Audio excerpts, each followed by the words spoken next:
Recording का option. अब आपको रिकॉर्डिंग का ऑप्शन शो हो रहा है ना, तो नेक्स्ट टाइम आपने ये चीज़ याद रखनी है कि जब आपको रिकॉर्डिंग का ऑप्शन शो ना हो तो आपने मुझे याद करना है कि रिकॉर्डिंग ऑन कर लें, ठीक है। तो अपने आप लेक्चर आगे स्टार्ट करते हैं। क्योंकि जो मेरे पास रिकॉर्डिंग होती है ना, उसमें वॉइस बिल्कुल क्लियर होती है, चाहे नेटवर्क का इशू हो, वो सारी वॉइस क्लियर होती है। लेकिन जो आपके पास ज़ाहिर है, आपके पास फिर नेटवर्क के हिसाब से वो सारी रिकॉर्डिंग होती है। तो नेक्स्ट है पॉइंट हमारे पास, Max Planck is called father of quantum mechanics. क्योंकि मैक्स प्लांक ही से क्वांटम मैकेनिक्स स्टार्ट हुई है, तो आप कह सकते हैं कि father of quantum mechanics max Planck है। और 1918 में इनको नोबेल प्राइज मिला था। किस वजह से नोबेल प्राइज मिला था? ब्लैक बॉडी को एक्सप्लेन करने पर। और आपने अभी ये ऊपर पॉइंट पढ़ा है कि जो प्लांक्स थ्योरी है उसको हम ब्लैक रेडिएशन थ्योरी भी कह सकते हैं। तो photoelectric effect, Compton effect and black body radiation proves that light behaved as particle. तो यहाँ से हमें पता चलता है कि जो लाइट है वो पार्टिकल है, लाइट वेव नहीं है। क्योंकि जब भी, और ये आपने यहाँ पे एक और क्वेश्चन आ गया है कि लाइट कब एज अ पार्टिकल बिहेव करेगी और लाइट कब एज अ वेव बिहेव करेगी। इसका मुझे आंसर करें कि लाइट, हम पढ़ते हैं कि लाइट का डुअल बिहेवियर है। क्या एट अ टाइम लाइट के दोनों के बिहेवियर रखती है, या एट अ टाइम सिर्फ एक ही बिहेवियर रखती है? नंबर टू, अगर लाइट एट अ टाइम एक ही बिहेवियर रखती है, दोनों बिहेवियर नहीं रखती, फिर डुअल पार्टिकल बिहेवियर कब होगा और वेव बिहेवियर वो कब होगा?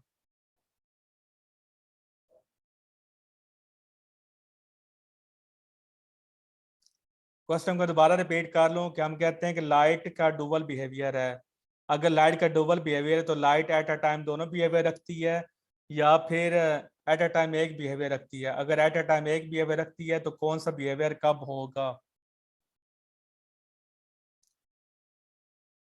तशबीह चौधरी ने आंसर दिया every moving particle has a wave. ठीक हो गया, ये आंसर सही है कि जब पार्टिकल मूव कर रहा होगा तब उसके पास वेव नेचर होगा। अब पार्टिकल नेचर कब होगा लाइट के पास? लाइट जब मूव कर रही होती है तब उसके पास वेव बिहेवियर होता है। लेकिन पार्टिकल नेचर कब होगा? और क्या एट अ टाइम लाइट के पास दोनों बिहेवियर होती हैं?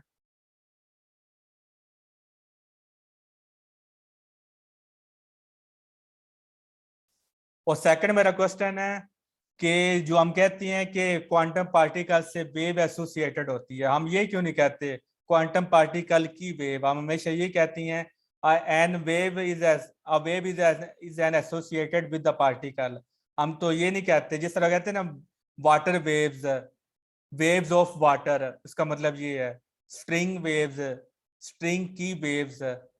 तो लेकिन जब हम क्वांटम पार्टिकल की बात करते हैं तब हम ये कहते हैं कि जी वेव एसोसिएट है, तब हम ये क्यों नहीं कहते पार्टिकल की वेव? तो ये भी मुझे काइंडली आंसर कर दें। दो क्वेश्चन आपसे मैं पूछ चुका हूँ, दोनों जल्दी आंसर करें ताकि फिर हम आगे जल्दी से चले जाएं। इलेक्ट्रोमैग्नेटिक स्पेक्ट्रम की वजह से लाइट नेचर होगी।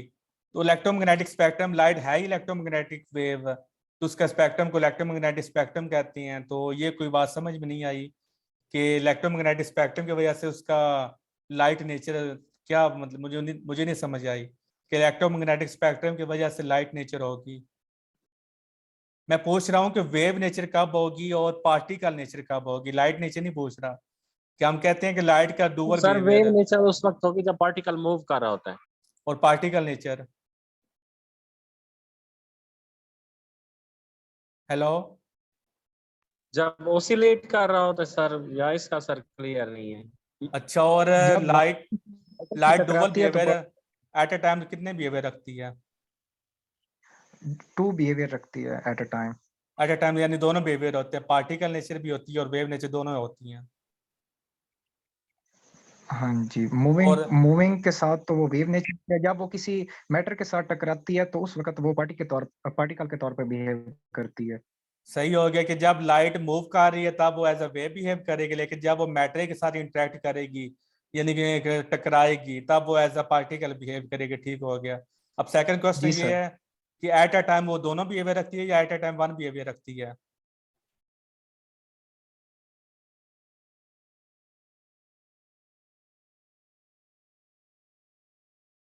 लाइट क्या at at a at a time दोनों बिहेवियर रखती है? नहीं, आई थिंक एक रखती है। सही हो गया। लाइट जो है एट अ टाइम एक बिहेवियर रखती है, दोनों बिहेवियर नहीं रखती।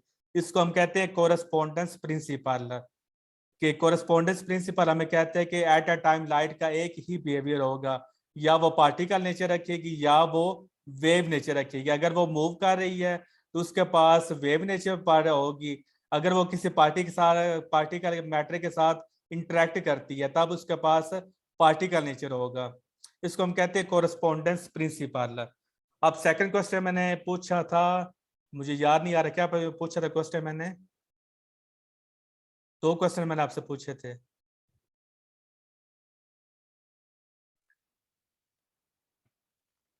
यही कि पार्टिकल के तौर पे कब बिहेव करती है और एज अ नहीं, वेव कब। इसके बाद मैंने एक क्वेश्चन पूछा था, मुझे माइंड से निकल गया। सर अगर मूव कर रहे हैं और दरमियान में कोई ऑब्जेक्ट आ गया, जरा जब वो दरमियान में ऑब्जेक्ट आएगा तो उसके पास वो फिर इंटरेक्ट करेगी तब वो पार्टिकल बन जाएगी, फिर जब वो मूव करेगी तब वो वेव बन जाएगी। Eight a time dual behaviour नहीं हो सकता, एट अ टाइम एक ही बिहेवियर होगा। ये नहीं हो सकता कि लाइट एट अ टाइम उसके पास वेव भी है और पार्टिकल भी। ये कोरेस्पोंडेंस प्रिंसिपल ये कहता है एट अ टाइम उसके पास एक ही बिहेवियर होगा। जब वो मैटर के साथ इंटरेक्ट कर रही है तब वो मूव नहीं कर रही, तो जाहिर है फिर उस वक्त वो पार्टिकल के तौर पर वो बिहेवियर करेगी। और जब उसके रास्ते में कोई रुकावट नहीं है, कोई मैटर नहीं है, तो जाहिर उसने तब मूव करना, तब उसके पास वेव बिहेवियर होगा। अब चलिए सेकंड क्वेश्चन मुझे भूल गया, वो मैंने क्या पूछा था। सर ये जरूरी तो नहीं है कि सिर्फ लाइट ही, एवरी रेडिएशंस हाँ ऐसे ही सारी बिहेव करती रेडिएशन, हैं। हाँ पूरा जो इलेक्ट्रोमैग्नेटिक हाँ, रेडिएशन है वो सारी उसकी हो जी गया, वो जी। सारा। गैमा रे वो सारे हाँ ऐसे ही सारे बिहेव ही, करती हैं। हाँ सारे ही ऐसे और बिहेव मैटर करते हैं। की मैटर भी डुअल नेचर रखता है आई थिंक। हाँ जी, मैटर भी डुअल नेचर रखता है। जब जी जी। पहले जो बात डिस्कवर हुई थी ना, क्लासिकल मैकेनिक्स हमें कहती थी कि जो लाइट है वो वेव होती है। और ये हमें उसने बताया था मैक्सवेल ने, कि उसने हमें हाँ हाँ प्रूव किया था जी। लाइट का वेव नेचर। और फिर उसने वो सारी थ्योरी एक्सप्लेन की। लेकिन और जो क्लासिकल फिजिक्स जो होती है ना, मैक्सवेल बहुत बड़ा साइंटिस्ट था, ठीक है। अभी यहाँ पर बात चलने के लिए मैं आपको बता दूं कि मैक्सवेल जो है ना क्लासिकल फिजिक्स का बाप समझा जाता है, बहुत बड़ा साइंटिस्ट है। तो ना जो आइंस्टाइन जी न्यूटन ने हमें ना कार्पस्कुलर थ्योरी दी थी, उसने न्यूटन में भी कहा था कि जो लाइट है उसमें वो पार्टिकल नेचर रखती है। लेकिन जो मैक्सवेल था वो इतना ग्रेट साइंटिस्ट था, तो उसके सामने इस बात को इम्पोर्टेंस है, उस वक्त ना इतनी डेवलपमेंट भी नहीं हुई थी। तो आइंस जो न्यूटन की ये बात थी ना कार्पस्कुलर थ्योरी, और न्यूटन इसको सही एक्सप्लेन भी नहीं कर पा रहा था। उसने जस्ट बता दिया कि लाइट के पास पार्टिकल नेचर है, लेकिन वो इस बात को एक्सपेरिमेंटल प्रूफ ही नहीं दे सका, क्योंकि वेल एक्सप्लेनेशन भी नहीं दे सका। तो फिर लोग इस बात को भूल गए, और फिर मैक्सवेल ने आके वेव लाइट की वेव नेचर प्रूफ की। उसने इंटरफेरेंस, अच्छा कौन से ऐसे फिनोमेना है जो लाइट के वेव नेचर को एक्सप्लेन करते हैं, कंफर्म करते हैं। जैसे हमने पढ़ा कि पार्टिकल नेचर हमें बताता है photo electric effect, Compton effect और ब्लैक बॉडी रेडिएशन। तो वेव नेचर हमें कौन सा इंटर बताएगा? इंटर इंटरफेरेंस, डिफरेंस जी बिल्कुल। इंटरफेरेंस, डिफ्रैक्शन और रिफ्रैक्शन, डिफ्रैक्शन, हाँ जी, ये पोलराइजेशन। फिनोमेना ये फिनोमेना हमें बताते हैं कि लाइट वेव है। तो ये जो सारे ना फोटो इलेक्ट्रिक इफेक्ट, कौन ब्लैक बॉडी, ये क्लासिकल फिजिक्स को इसी वेव नेचर को लेकर एक्सप्लेन कर रहे थे। क्लासिकल फिजिक्स में 2 चीजें थी, ये लाइट एक कंटिन्यूअस है, और दूसरी चीज ये है कि लाइट वेव नेचर रखती है और पार्टिकल नेचर नहीं रखती। तो लेकिन जब उसने एक्सप्लेन किया, मैक्स प्लैंक ने कहा लाइट जो है वो पार्टिकल नेचर भी रख सकती है, तो उसने फिर पार्टिकल नेचर को रख के एक्सप्लेन किया। और दूसरी चीज उसने कहा कि लाइट कंटिन्यूअस नहीं है, बल्कि उसके पैकेट्स बने होती हैं, और वो पैकेट होते हैं फोटोन, उसने नाम दिया। उसने मैक्स प्लैंक ने क्वांटा का नाम दिया, और आइंस्टाइन ने फिर उसको फोटोन का नाम दिया। तो उसने कहा ये फोटोन्स है, ये पार्टिकल्स होती हैं, ये वेव पैकेट्स होती हैं, तो हर एक एनर्जी फिक्स होती है। तो उसने पार्टिकल नेचर को एक्सप्लेन किया। तो यानी कि पहले हमारे पास लाइट का डुअल बिहेवियर आया, ठीक है। तो फिर जो हमारे पास आया डी ब्रॉय, ये आपने पढ़ा होगा डी ब्रॉय हाइपोथेसिस। अब देखिए हाइपोथेसिस का वर्ड यूज किया, कभी आपने गौर नहीं किया कि उसने ये लॉ पेश नहीं किया था डी ब्रॉय ने, बल्कि हम हमेशा ये पढ़ते हैं डी ब्रॉय हाइपोथेसिस। हाइपोथेसिस क्या होता है? किसी भी साइंटिफिक लॉ को सबसे जो इनिशियल स्टेज होती है उसको हम हाइपोथेसिस कहते हैं। फिर उसको अगर वो सही साबित हो जाता है फिर वो आगे डिडक्शंस बनती है, वो आगे सही साबित हो जाए, फिर आगे उसका वो थ्योरी बनती है, वो आगे सही साबित हो जाए, फिर वो जाके लॉ बनता है। तो यानी कि ये लॉ एंड वाली चीज है, लेकिन जो हाइपोथेसिस है ये स्टार्टिंग चीज है। तो हम हमेशा ये पढ़ते हैं डी ब्रोय हाइपोथेसिस है। तो बेस्ट स्टोरी ये है कि जो डी ब्रोय ये पीएचडी कर रहा था, तो आपको पता है कि जो पीएचडी है,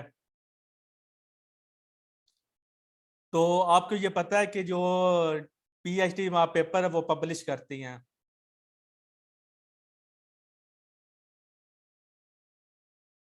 तो उसने ना डी ब्रॉय ने ये पेपर पब्लिश किया था कि जो लाइट है ये नहीं, जो मैटर है वो एज डुअल बिहेवियर रखता है, वो एज अ वेव भी बिहेव कर सकता है। तो उसने ये क्यों एक्सप्लेन किया, उसने कहा जो नेचर है उसमें सिमेट्री होती है, कि यानी कि अगर एक चीज हो रही है दूसरी भी ऐसी ही होनी चाहिए। तो जब लाइट है वो पार्टिकल बन सकती है, मैटर बन सकती है, तो फिर ज़ाहिर है जो मैटर है वो भी लाइट वेव बन सकता है। तो इसने ये सिमेट्री को यूज किया था। और फिर उसने जो है ना पीएचडी जो उसके सुपरवाइजर थे उनको ये उसने अपनी बात को एक्सप्लेन किया था, और उसने ये मैथमेटिकल फार्मूला भी दिया। और उसके मैंने उसने ये बताया कि जो मैटर है, जो हम मैक्रोस्कोपिक ऑब्जेक्ट हैं, इनका वेव बिहेवियर क्यों नहीं शो होता। उसने वो आपने पढ़ा भी होगा कि फुटबॉल की जब वेवलेंथ निकाली तो वो बहुत स्मॉल वेवलेंथ निकली, जब इलेक्ट्रॉन की वेवलेंथ निकाली तो वो उसकी वो मेजरेबल ऑब्जर्वेबल वेवलेंथ निकली। तो जो उसके ना उसके पास कोई एक्सपेरिमेंटल प्रूफ नहीं था, तो जितने भी थे जो उसके सुपरवाइजर थे उसको काउंटर करने के लिए उनके पास आंसर भी, कोई सवाल भी नहीं था, कोई वजह भी नहीं था। तो जो भी वो क्वेश्चन आंसर कर रहे थे सारे का सारा डीप रे उसको एक्सप्लेन कर रहा था, और वो जो सुपरवाइजर थे वो लाजवाब हो गए, उनके पास कोई ऐसा रीजन नहीं था कि उसके पेपर को रिजेक्ट कर देते हैं। तो फिर उसको उन्होंने एक्सेप्ट कर लिया, उन्होंने कहा चले ठीक है आपकी बात मान लेती हैं। तो फिर इस बात को बाद में एक्सपेरिमेंटल जो प्रूव किया था वो डेविसन है, जर्मन एक्सप्लोन है, वो उसने एक्सप्लेन किया था। उसने इलेक्ट्रॉन की आई थिंक डिफ्रैक्शन करवाई थी, तो उसने प्रूव किया था कि इलेक्ट्रॉन डिफ्रैक्ट हो सकती है, क्योंकि डिफ्रैक्शन जो है वो वो वेव बिहेवियर होता है। जिस तरह वो उसने प्रूव कर दिया कि जो मैटर है वो भी डुअल बिहेवियर रखता है। ये ना पेपर में इस तरह के क्वेश्चन आते हैं कि एक्सपेरिमेंटल प्रूफ किसने किया। अब जो मैक्सवेल है ना, ये भी हम क्या क्या कहते हैं, मैक्सवेल थ्योरी जो हमने 4 पढ़ी है, लेकिन हम ये कोई लॉ नहीं है मैक्सवेल ने दिया था, मैक्सवेल ने थ्योरी दी थी। तो मेरा अब ये सवाल है कि इसको एक्सप्लेन एक्सपेरिमेंटल प्रूफ किया मैक्सवेल थ्योरी का, कि मैक्सवेल ने थ्योरी दी थी कि लाइट जो है वो एज अ वेव बिहेव करती है, तो इसका एक्सपेरिमेंटल प्रूफ किया लाइट मैक्सवेल थ्योरी का। जिस तरह डी ब्रोय के हाइपोथेसिस का एक्सपेरिमेंटल प्रूफ है डेविसन एंड जर्मन एक्सपेरिमेंट, तो मैक्सवेल थ्योरी का जो एक्सपेरिमेंटल प्रूफ वो क्या है।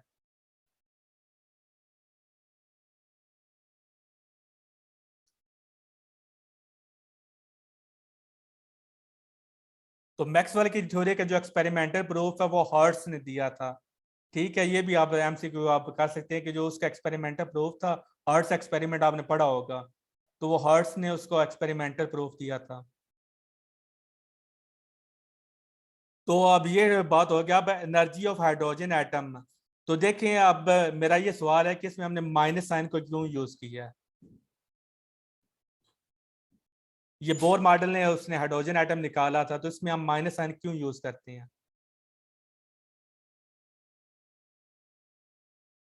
इस तरह की चीजें इंटरव्यू में पूछी जाती हैं, कोई रॉकेट साइंस आपसे नहीं पूछी जाती। मैंने आपको कल भी लेक्चर के लास्ट में बताया था कि आप ये माइंड बना के जाती हैं कि जो हमारे इंटरव्यू लेने वाले वो हमसे पता नहीं कैसे कैसे अल्लाह किस्म के क्वेश्चन पूछेगा, एडवांस लेवल के भी पूछती हैं, लेकिन ज्यादा वो बेसिक्स पूछती हैं, क्योंकि आपने एफएससी को पढ़ाना होता है।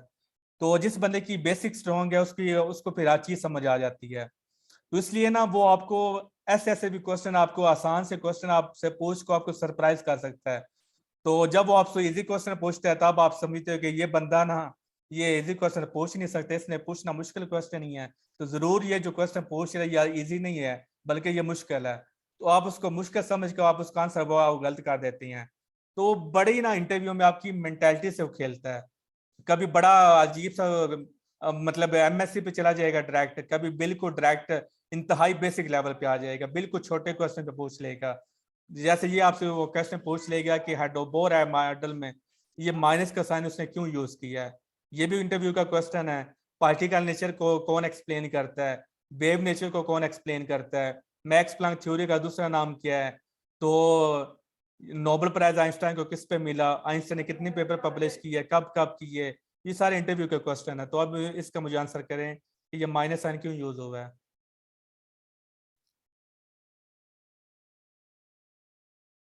अब जितनी ये पेजेस बने हैं इन सबको एक्सप्लेन करने के लिए मुझे ढेर सारा टाइम चाहिए, क्योंकि मेरी आदत है चीज़ों को और वेल एक्सप्लेन करने की और साथ में आंसर क्वेश्चन करने की, ताकि आपको चीज़ें वहीं पे क्लियर हो जाए। अभी तक हमने सिर्फ एक पेज पढ़ा है और ये हमारा दूसरा सेशन है।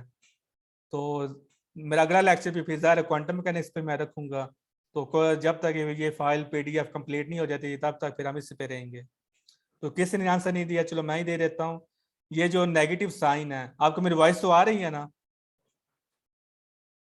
यस सर, आ रही है आपकी वॉइस। चलें ठीक है। नेगेटिव साइन का मतलब है बाउंड सिस्टम। जहां पर भी नेगेटिव का आ जाए ना, इसका मतलब है ये सिस्टम क्या है, ये बाउंड है, ये आजाद नहीं है। अब देखिए बाउंड का वर्ड सुनते लिखते ही मुझे एक और क्वेश्चन याद आ गया कि बाउंड, अब मैं एक और क्वेश्चन आपसे कर लेता हूं। जो बाउंड पार्टिकल हैं इनका स्पेक्ट्रम कैसा होगा और फ्री पार्टिकल का स्पेक्ट्रम कैसा होगा, और बाउंड पार्टिकल कौन सी होती हैं और फ्री पार्टिकल कौन सी होती हैं। अब ये मेरा क्वेश्चन है। दो क्वेश्चन मैंने आपसे पूछे हैं कि बाउंड पार्टिकल और फ्री पार्टिकल क्या होती हैं। दूसरा, बाउंड का स्पेक्ट्रम कैसा होगा और फ्री पार्टिकल का स्पेक्ट्रम कैसा होगा।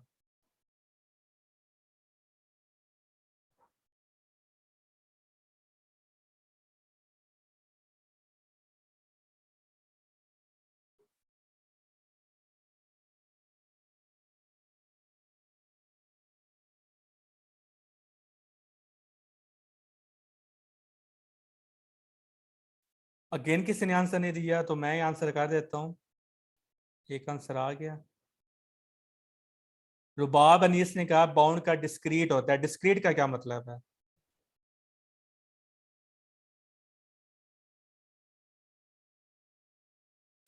आपने बोला कि बाउंड का स्पेक्ट्रम डिस्क्रीट होता है। डिस्क्रीट का मतलब फिक्स होता है, ठीक है। अब जो बाउंड पार्टिकल होते हैं इनका स्पेक्ट्रम क्या होता है? इनका स्पेक्ट्रम डिस्क्रीट होता है, क्वांटाइज्ड होता है। ये एक ही सिनोनिम्स हैं, क्वांटाइज्ड, डिस्क्रीट। आपने हाइड्रोजन का स्पेक्ट्रम में पढ़ा होगा ना, बोर मॉडल का, कि एक का एनर्जी लेवल ये है।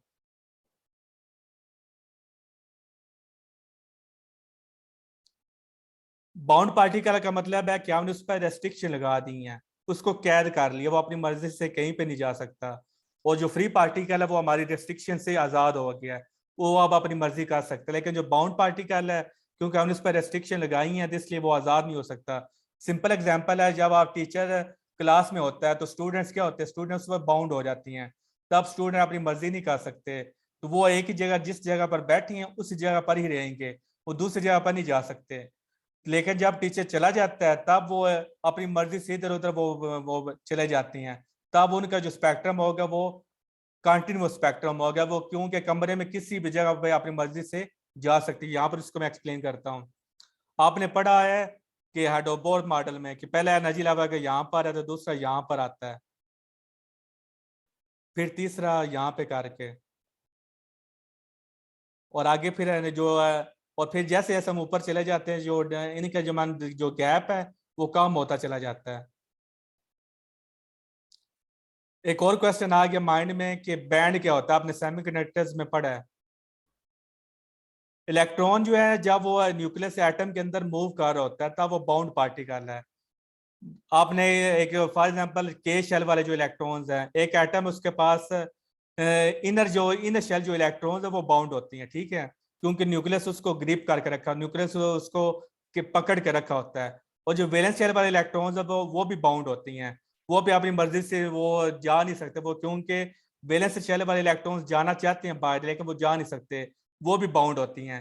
लेकिन जब आप उनको टेम्परेचर दे देती हैं तब वो जो बाउंडनेस होती है, जो न्यूक्लियस उनको बाउंड करके रखा होता है, वो बाउंड आप वो रेस्ट्रिक्शन आप तोड़ देती हैं, तब वो फिर क्या कहते हैं, इलेक्ट्रॉन आजाद हो जाता है। तो बाउंड पार्टी जो बाउंड इलेक्ट्रॉन्स होती हैं वो एटम्स के अंदर जो होते हैं वो बाउंड इलेक्ट्रॉन्स ही होती हैं न्यूट्रल एटम के अंदर। लेकिन जैसे वो बाउंड को तोड़ देता है तब वो फ्री पार्टिकल बन जाता है। जी बिल्कुल ठीक है। जो बैंड होता है ये क्या होता है, आप देखें ये एनर्जी लेवल्स है ना, अगर ये बिल्कुल एक दूसरे के पास पास हो जाए ऐसे ऐसे, कि मतलब इनके दरमियान डिस्टेंस है, दूर से देखें तो हमें एक ही एनर्जी लेवल नजर आए, ठीक है। जब इनको हम दूर से देखें तो हमें ये एक एनर्जी लेवल नजर आए, लेकिन जैसे ही आप उसको माइक्रोस्कोप से देखें, हाईली माइक्रोस्कोप से, तब आपको ये एनर्जी लेवल्स अलग अलग नजर आए। तो चूंकि दूर से जब देखने से ये सारे एनर्जी लेवल्स हमें एक एनर्जी लेवल नजर आता है, इसको हम ग्रुप ऑफ एनर्जी लेवल्स को हम कहते हैं बैंड, एनर्जी बैंड हम इसको कहते हैं। तो एनर्जी बैंड क्रिएट कैसे होता है? क्या एटम का जो बैंड होता है, जो एटम के अंदर एनर्जी बैंड होती हैं, अब मेरा ये क्वेश्चन है कि एनर्जी बैंड्स क्रिएट कैसे होती हैं? जब शेल्स और सब शेल्स इकट्ठे हो जाए ना एटम्स के अंदर, तो वो डिफरेंट बैंड्स बन जाते हैं। शेल्स और सब शेल्स इकट्ठे कैसे हो सकती हैं? क्योंकि उनके क्वांटम नंबर फिर वो मैच कर जाएंगे, तो शेल को मजीद डिवाइड करे तब जाके वो सब शेल बनता है। यानी कि एक चीज है ना, कमरा है, कमरे को आप मजीद डिवाइड कर दें तो वो सब शेल बन गया। तो सब शेल और शेल फिर एक चीज तो ना हो, वो तो अलग अलग है, क्योंकि उसकी मजीद पार्टीशन करते तब जाके वो सब शेल बनता है। सब शेल को मजीद डिवाइड करे फिर वो ऑर्बिटल्स बनती हैं। तो ये तीनों चीज सेम तो ना हुई।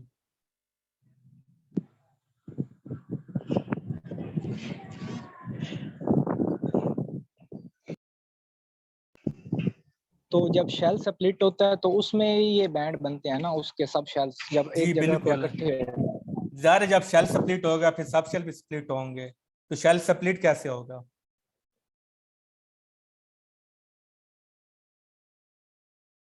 मतलब ये एनर्जी लेवल है ना, तो आप कह रहे हैं कि जब ये एनर्जी लेवल स्प्लिट हो जाएगा तो या जब ये स्प्लिट होगा, जाहिर है इसके अंदर जो सब शेल है वो भी स्प्लिट हो जाएंगे।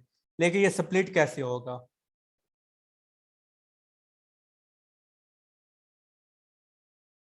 फिजिक्स ऐसे ही आपको आती है, जब आप आंसर क्वेश्चन करेंगे तब आपको फिजिक्स आती है। डायरेक्ट अगर आपको मैं वो क्लास में आपको बैट बस बोल बोल के चला जाऊं और आप सुन के चले जाएं, ऐसे फिजिक्स समझ में नहीं आती। जब आप डिस्कशन करते हैं तब आप फिजिक्स को बहुत अच्छी तरह सीखती हैं। जब जब एटम बिल्कुल एक दूसरे के करीब आ जाते हैं ना, बिल्कुल सारे, तो उनके जो शेल्स होते हैं वो बैंड, तो वो स्प्लिट होकर ना वो बैंड बन जाते हैं जब एटम बहुत ज्यादा करीब हो एक दूसरे के। जी बिल्कुल ठीक है जी। क्योंकि जब एटम क्या होता है, अब हमारे फिर 10 मिनट रह गए हैं, तो अभी आज का लास्ट लेक्चर है क्योंकि अब मेरी हिम्मत जवाब दे रही है। तो अब फिर इंशाल्लाह नेक्स्ट वीक बाकी सेकंड पेज हम नेक्स्ट पेज से स्टार्ट करेंगे। देखिए जब एक एटम है जब ना, एटम बिल्कुल करीब। हाँ जी, एक हमारे पास एक एटम ए है, ठीक है, और एक एटम हमारे पास बी है। अभी हमारे पास दो एटम है। अब ज़ाहिर है इनके अपने अपने एनर्जी लेवल्स हैं, इनमें इलेक्ट्रॉन्स भी हैं। इलेक्ट्रॉन क्या करेंगे, दूसरे को रिपेल करेंगे। न्यूक्लियस है वो इसके इलेक्ट्रॉन को अट्रैक्ट भी करेगा। तो ये दोनों एक दूसरे से इंटरेक्ट करेंगे। तो दोनों एटम्स के इंटरेक्शन की वजह से ये जो एनर्जी लेवल्स है ये क्या हो जाती हैं, ये स्प्लिट अप हो जाती हैं। तो जब स्प्लिट होती हैं तो लेकिन इनके दरमियान जो स्पेसिंग होती है वो इतनी कम होती है कि दूर से हमें ये एक ही एनर्जी लेवल नजर आता है। लेकिन इन रियलिटी इसमें छोटे छोटे ये स्पेस के साथ काफी वो एनर्जी लेवल्स होती हैं, तो जिनको हम फिर कहते हैं ये एनर्जी बैंड है। अब मेरा ये क्वेश्चन है कि ये जिस तरह ये छोटे छोटे एनर्जी लेवल्स बने हैं, तो ये बने ही क्यों हैं, एनर्जी लेवल स्प्लिट क्यों हुआ है? एटम्स ने इंटरेक्ट तो किया है, ठीक है, उसकी वजह से एनर्जी लेवल स्प्लिट क्यों हुआ है? अब मेरा ये सवाल है कि एटम की इंटरेक्शन की वजह से जब दोनों एटम्स आपस के पास आई हैं तो उनमें इंटरेक्शन हुआ है, रिपल्शन हुई है, अट्रैक्शन हुई है। लेकिन मैं स्प्लिटिंग क्यों हुई है शेल की, एक ही शेल क्यों नहीं रहा? वो क्या रीजन है जिसकी वजह से शेल को स्प्लिट होना पड़ा? अब मेरा ये क्वेश्चन है।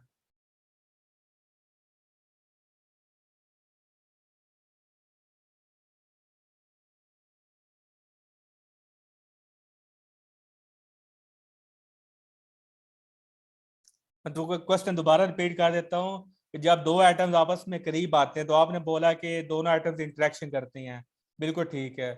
तो मैंने ये कहा कि दो एटम जब इंटरेक्शन करते हैं तब एनर्जी लेवल को स्प्लिट क्यों होना पड़ा? ऐसी कौन सी वजह आ गई थी कि वो स्प्लिट हुए बगैर रह नहीं सका?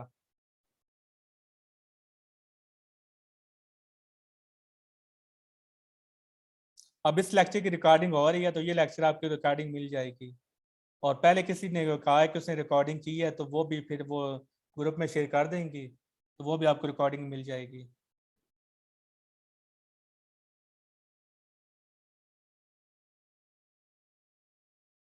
जो मेरे पास रिकॉर्डिंग होती है ना, इसमें वॉइस बिल्कुल क्लियर होती है, क्योंकि ये वो जो एडमिन होता है वो वहाँ से तरफ वो बिल्कुल ठीक होती है। लेकिन जब आप रिकॉर्डिंग करते हैं तो आपका जो नेटवर्क है वो अप डाउन होता रहता है, इस वजह से वो फिर वॉइस में इशू होता है। जूम के लिए ना बहुत अच्छा हाई क्वालिटी का नेटवर्क चाहिए, और बदकिस्मती से आजकल जैसे जब से महंगाई हुई है तब से ये ना नेटवर्क बड़ा इशू आता है, आए दिन वो सिग्नल चले जाती हैं, नेटवर्क डाउन हो जाता है, तो आप वो खर्चा नहीं कर रहे, इस वजह से अब बड़ी प्रॉब्लम हो गई है।